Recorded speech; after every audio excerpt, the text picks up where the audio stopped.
All right, so we're going to dive now into adding audio effects in Final Cut Pro. But before that, I just want to point out that when you do expand the audio component, and so you can see all the separate tracks inside, the one thing that does kind of annoy me in Final Cut is that if you look over here, 1, 2, 3, 4, 5, 6, these don't actually correlate in the same direction to these over here. In fact, they go the opposite. So if you see this top one selected here, it's actually selecting this bottom one. The next one down is the next one from the bottom. The next one down here, moving up over here, you can see as I click down on the inspector panel, it actually selects up in the timeline. So it's a bit backwards, but regardless, we get by. Also, if you remember that trick from before, by double-clicking the top of the inspector, you can spread it out all the way into the bottom. This is a really good thing to do, especially if you have a wide screen and you can spare the extra real estate. So why don't we go ahead and pop open the effect browser right over here, and we'll go down to our audio effects. All right, and going into all, why don't we just go ahead and pick something that's fairly obvious, like the car radio. This is going to make your audio sound like you're listening on a crappy little car radio of some kind. Now you could drag and drop this onto an audio track over here, or you could select the entire container over here and simply double click the effect to add it on. Let me go ahead and hit the undo button there. Now just to be clear, putting the audio effect on the entire component by selecting the entire component is different than putting the effect onto a single isolated track that is contained within the component. And to be clear, you will get very different effects otherwise.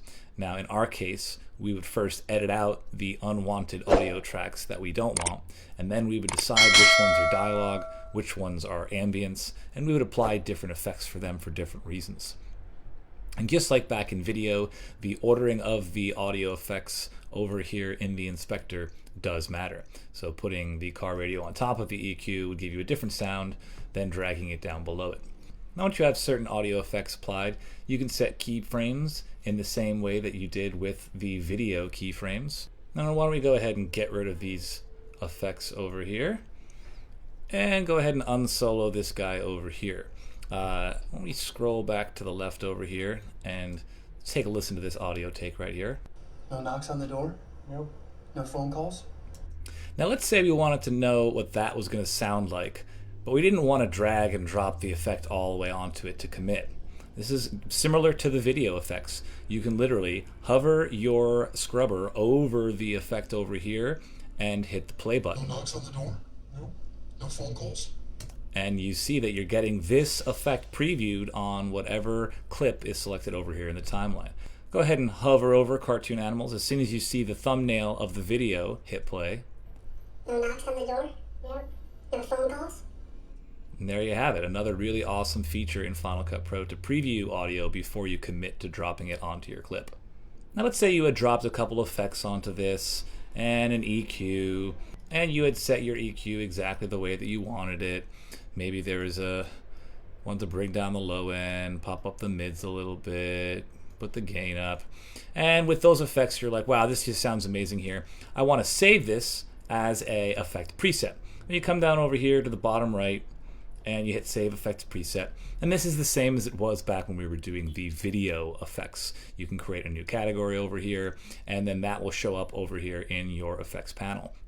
I also want to point out, if you hit Command C on any clip and Shift Command V on another clip, it brings up the Paste Attributes option.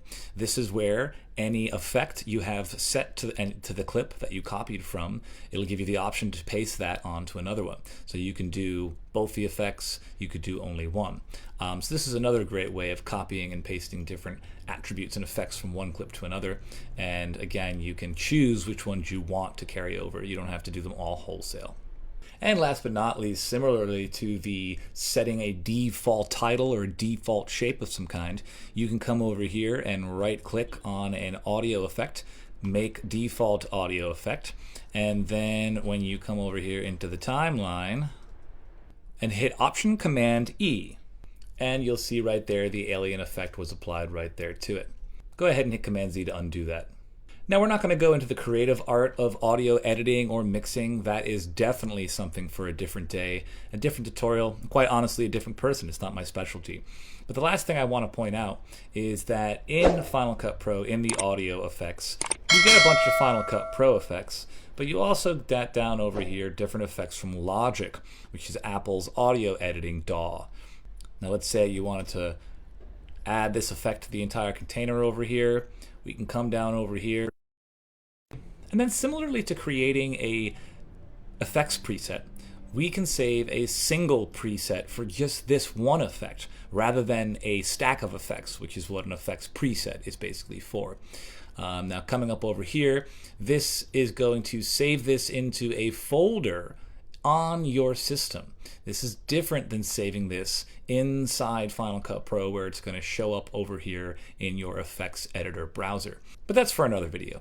For now, let's keep moving on to transitions and titles.